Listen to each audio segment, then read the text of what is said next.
Imagine a galaxy where war is a distant memory, where conflicts are settled through diplomacy, economic pressure, or highly calculated skirmishes that rarely result in true destruction. The great empires of the stars, the mighty coalitions, and the ancient races have long abandoned the brutality of all-out war.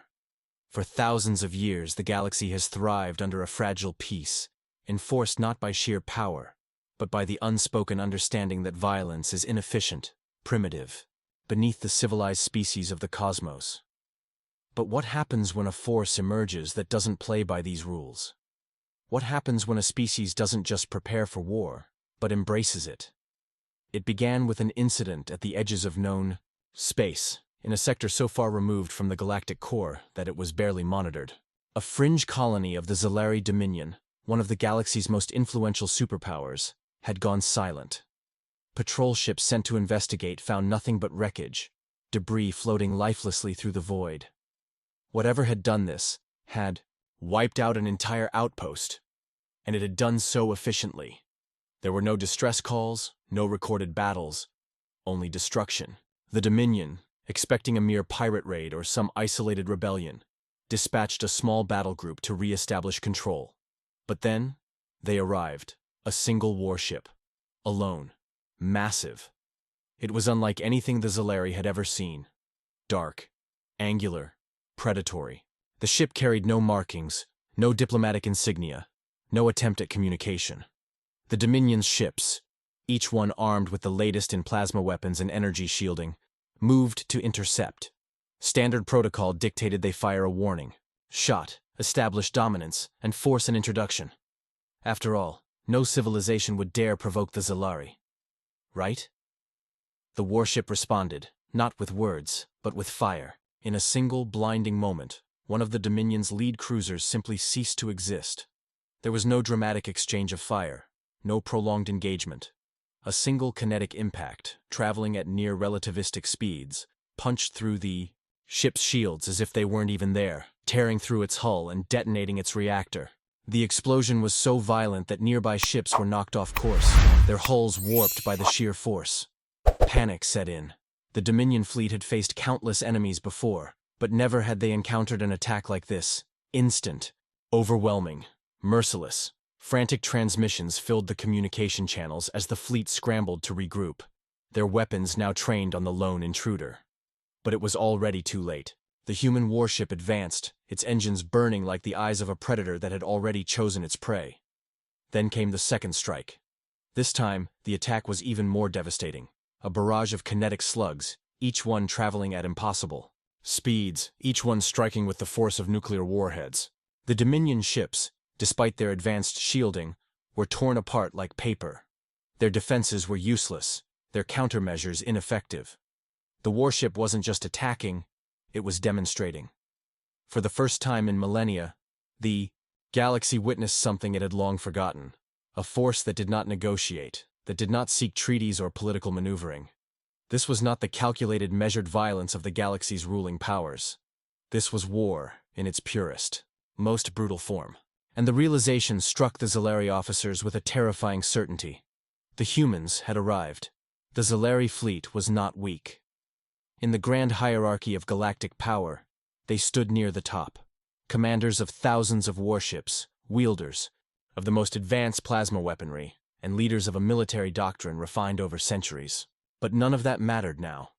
Their battle-hardened officers, trained in the art of strategic warfare, found themselves staring at something beyond their comprehension. Every simulation, every tactical projection, every ounce of wisdom passed down by their greatest war minds had failed them in an instant. They were not fighting an enemy they could reason with. They were not fighting an enemy they could even understand. Panic spread through the remaining ships. Some attempted to regroup, forming defensive lines to counter the onslaught, while others, driven by sheer survival instinct, attempted to flee. The warship did not hesitate. It advanced, relentless and efficient, adapting with every move the Zalari made. It was as if the ship itself was alive, responding in ways no artificial intelligence should have been capable of. The Dominion ships opened fire with everything they had: blazing plasma bolts, ion torpedoes, energy lances designed to rip through the hulls of enemy ships. But the human warship didn't fight like anything they had ever encountered. Where most civilizations relied on energy shields, absorbing and deflecting attacks, the human vessel had armor. Not just plating, but something stronger. Something that seemed to drink in the energy of their attacks without faltering. Kinetic slugs, reinforced with hyperdense alloys, ripped through the Zalari formation like a pack of predators tearing into helpless prey. There were no wasted shots. Each impact was calculated, precise, and devastating. A Zalari captain, his mandibles clicking in pure dread, shouted into his ship's communicator, demanding a full retreat. His vessel, a battlecruiser twice the size of the human warship, attempted to break away. It almost made it. Almost. The human warship, without hesitation, launched something new. A spear of fire. A missile? No. Something more. It moved too fast, burned too bright. The Zalari had milliseconds to comprehend what was happening before their ship erupted from the inside out, vaporized by a cascading chain reaction of explosions. The silence that followed was deafening. The remaining ships, once proud warriors of the Dominion, shattered. Some surrendered, though the warship did not acknowledge their transmissions. Others fled at full speed, breaking every formation rule, every law of engagement, just to escape. The Zalari Dominion had never experienced a rout. But this wasn't just a defeat. It was annihilation. And then, the warship stopped. It did not pursue the fleeing ships. It did not send a message. It simply remained there, floating amidst the wreckage it had created, like a predator watching, waiting. The message was clear. The humans were not here to conquer. They were not here to negotiate. They were here to warn. The survivors spread the story across the galaxy like wildfire. Empires, coalitions, and warlords all scrambled to verify the impossible. No species had ever won a battle this decisively, let alone against the Zalari. Some believed it was a hoax, propaganda meant to disrupt the balance of power. Others, the more pragmatic ones, listened to the transmissions, saw the recordings, and felt something they had never felt before. Fear. The great galactic powers held emergency councils, debating their next move. Should they attempt to contact the humans? Should they prepare for war? Theories exploded across every intelligence network. Some whispered that the humans were an ancient force, awakened after eons of slumber. Others claimed they were a rogue faction, outlaws who had uncovered a lost superweapon. But the most terrifying theory of all? The humans had always been there, watching, advancing, preparing. And now? They were making their presence known. The Galactic Council, the oldest and most powerful governing body of the known universe, convened in emergency session. Representatives from every major empire, trade federation, and military coalition gathered in the vast chamber, their voices hushed, their expressions betraying a rare and unfamiliar emotion: dread. The footage of the battle against the Zalari had been analyzed, reanalyzed, and scrutinized down to every frame. The conclusion was the same every time. The Zalari, one of the most formidable military forces in the galaxy, had been utterly outclassed. The humans had been a known species for some time, but they were never considered a significant power. They had no sprawling empire, no galactic colonies, no presence in high diplomacy. As far as the Council was concerned, humanity was just another minor civilization, a fledgling race still clinging to the edge of the stars. How, then, had they built a warship capable of single-handedly devastating an entire Dominion battle group? Some argued for immediate containment. The humans needed to be controlled before they became an even greater threat. Others, more cautious, insisted that open conflict would be suicide. The Zalari had been aggressive, arrogant, and it had cost them everything. Humanity had not attacked them first. It had responded. But that response had been unlike anything the galaxy had ever seen. The data revealed a terrifying reality. Human weaponry relied almost entirely on kinetics. While most galactic civilizations had advanced toward plasma-based energy weapons, effective against shields and capable of melting through hull plating, humanity had taken a different path. They had perfected the art of mass acceleration, using sheer force, raw momentum, and unrelenting physics to annihilate their enemies. Where energy weapons required power sources that could be disrupted, kinetic projectiles were unstoppable. No amount of shielding could absorb the impact of a metal slug traveling at near light speed.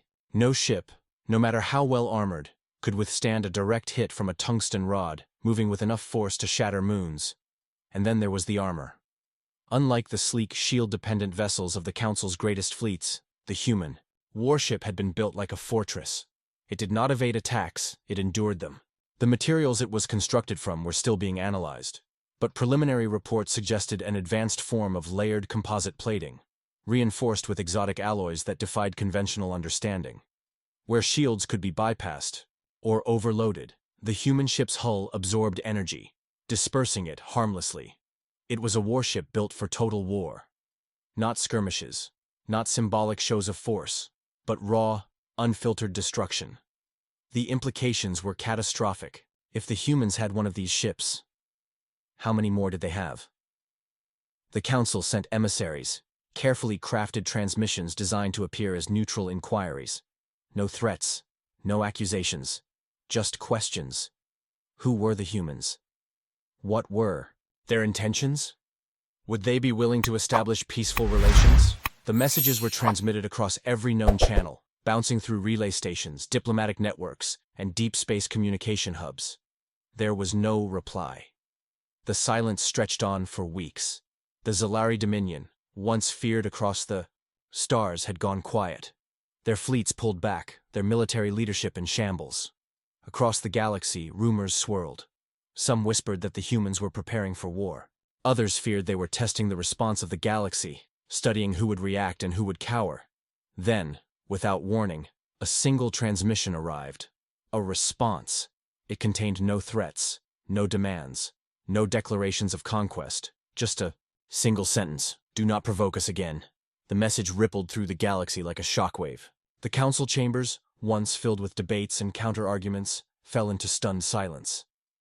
The meaning was clear. Humanity had no interest in conquest, but it would not tolerate threats. The true horror, however, came when intelligence agencies finally traced the origin of the human warship. It had not come from a hidden military outpost. It had not been dispatched from some distant, secret fleet. It was a scout, a single warship, exploring the outer reaches of space. One vessel, alone. If this was just a scout, what was waiting deeper within human territory? What kind of force? Had humanity been hiding? And more importantly, what were they preparing for? Panic gripped the galaxy. Every major power scrambled for intelligence, desperate to uncover the true extent of humanity's military capabilities. Spies were dispatched, deep space probes launched, entire fleets repositioned under the guise of strategic reassessments. But no matter how hard they searched, they found nothing. No sprawling empire, no massive military infrastructure, no signs of an overwhelming fleet poised for war. It was as if the humans had appeared from the void itself. One unstoppable warship, delivering a message that left the galaxy trembling. The absence of information was more terrifying than the presence of a known enemy. The Zalari had been defeated, humiliated, and now faced internal collapse. Other empires, once emboldened by the Dominion's power, withdrew their forces from border disputes. The galactic balance had shifted overnight, not because of an invasion, but because of a warning. And yet, whispers spread. Some claimed the humans were not a single empire but something worse, an unseen colossus lurking beyond the known galaxy. Others believed they were survivors of an ancient war, the remnants of a civilization that had faced an enemy far deadlier than anything the galaxy had ever known. A civilization that had learned the hard way that peace was not guaranteed, but earned through strength. Historians revisited old records, searching for any mention of humanity's past encounters with other species. The results were chilling. The humans had never sought conquest, never started wars. But every recorded conflict involving their species followed the same pattern: swift, brutal retaliation. They did not fight for power, for territory, or for dominance. They fought only when provoked, and when they did, their enemies ceased to exist. What truly unsettled the Council, however, was not the destruction the humans were capable of. It was the restraint they had shown. The warship could have annihilated the entire Zalari fleet, but it didn't. It could have invaded, conquered, or even subjugated its enemies. But instead, it sent a message. Do not provoke us again. It was a declaration, not of hostility, but of boundaries. A final warning. And yet, one question remained unanswered. Who were they preparing for? Because if the humans had developed this level of technology, this level of warfare, while remaining unnoticed for so long, then they had not been spending centuries preparing for a war against the rest of the galaxy. They had been preparing for something else. And if humanity feared something enough to build warships like this, then the rest of the galaxy had only one thing to fear: whatever was coming next.